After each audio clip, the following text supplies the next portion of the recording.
Assalamualaikum warahmatullahi wabarakatuh. Perkenalkan, nama saya Rizky Irfan Dutiawan. Saya dari UIN Raden Intan Lampung, Fakultas Tarbiyah, jurusan PAI, Pendidikan Agama Islam, kelas L, semester 5. Di sini saya ingin memberikan video singkat mengenai prinsip-prinsip umum evaluasi, yang dimana video ini untuk memenuhi tugas dari mata kuliah evaluasi pendidikan. Baik, kita mulai videonya. Prinsip-prinsip umum evaluasi. Untuk memperoleh hasil evaluasi yang lebih baik, kita harus memperhatikan prinsip-prinsip umum evaluasi.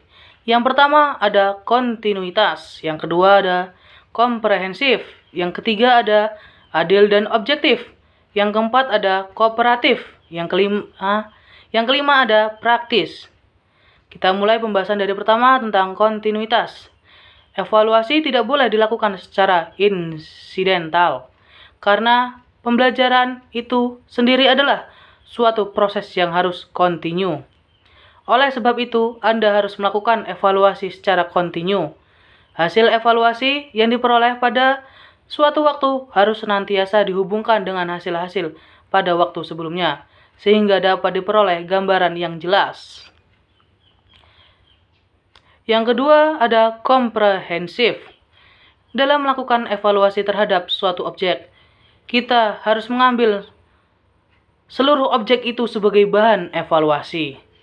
Misalnya, jika objek evaluasi itu adalah peserta didik, maka seluruh aspek kepribadian peserta didik itu harus dievaluasi, baik yang menyangkut kognitif, afektif, maupun psikomotor. Begitu juga dengan objek-objek evaluasi yang lain. Yang ketiga ada adil dan objektif. Dalam melaksanakan evaluasi, kita harus berlaku adil tanpa pilih kasih. Semua peserta didik harus diperlakukan sama tanpa pandang bulu. Kita juga hendaknya bertindak secara objektif, apa adanya, sesuai dengan kemampuan peserta didik. Sikap, like and dislike, perasaan, keinginan, dan prasangka yang bersikap negatif harus dijauhkan. Evaluasi harus didasarkan atas kenyataan, data, dan fakta yang sebenarnya, bukan hasil manipulasi atau rekayasa. Yang keempat, ada kooperatif.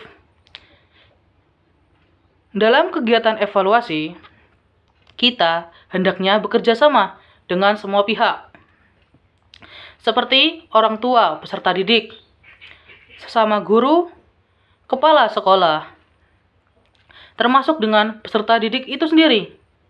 Hal itu dimaksudkan agar semua pihak merasa puas dengan hasil evaluasi dan pihak-pihak tersebut merasa dihargai. Yang kelima adalah praktis.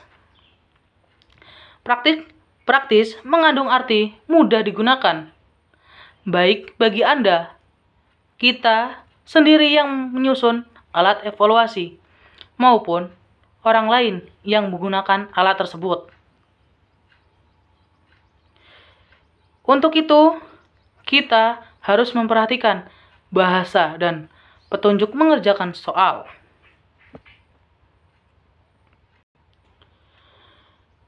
Dalam konteks hasil belajar, Depdiknas mengemukakan prinsip-prinsip umum penilaian adalah mengukur hasil-hasil belajar yang telah ditentukan dengan jelas dan sesuai dengan kompetensi serta tujuan pembelajaran, mengukur sampel tingkah laku, representatif dan hasil belajar, dan bahan-bahan yang tercakup dalam pengajar. Mencakup jenis-jenis instrumen penilaian yang paling sesuai dengan mengukur hasil belajar yang diinginkan, direncanakan sedemikian rupa agar hasilnya sesuai dengan yang digunakan secara khusus, dibuat dengan reliabilitas yang sebesar-besarnya. dan harus ditafsirkan secara hati-hati dan dipakai untuk memperbaiki proses dan hasil belajar. Dalam penilaian, hasil belajar harus memperhatikan.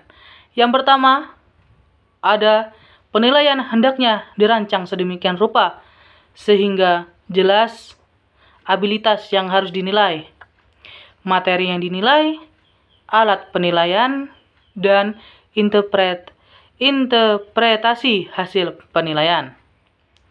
Yang kedua, penilaian harus menjadi bagian integral dalam proses pembelajaran.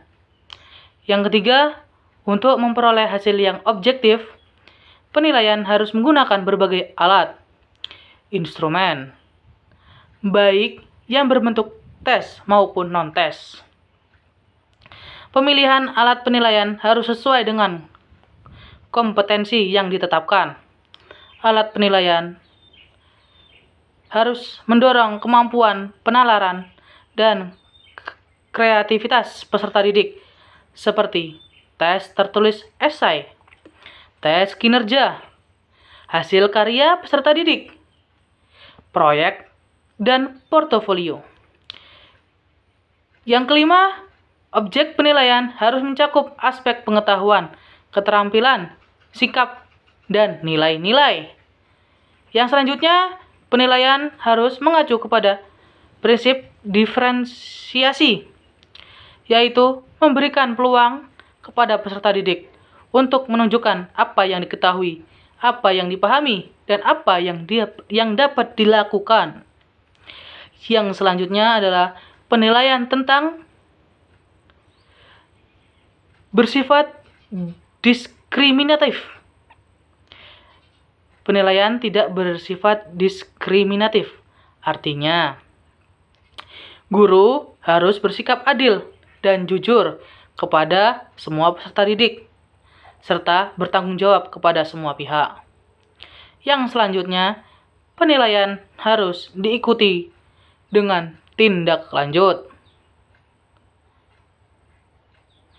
Contohnya, seperti jika siswa peserta didik mengalami kesulitan dalam belajar yang mengakibatkan nilai dalam ujian atau ulangan anjlok, yang dimana peserta didik itu harus mengikuti remedial, maka remedial itu harus dilakukan. Bagaimana caranya untuk melakukan remedial?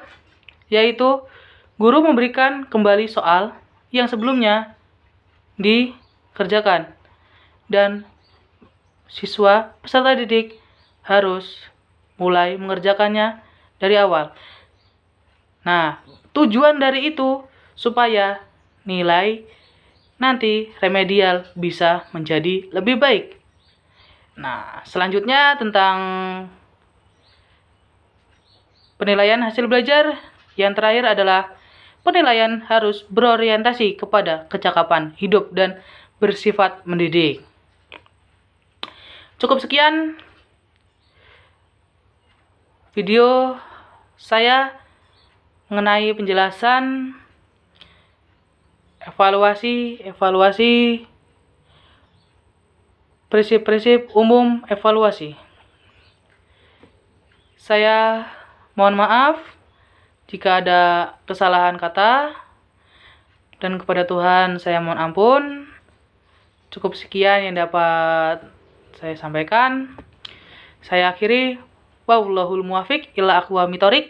Wassalamualaikum warahmatullahi wabarakatuh.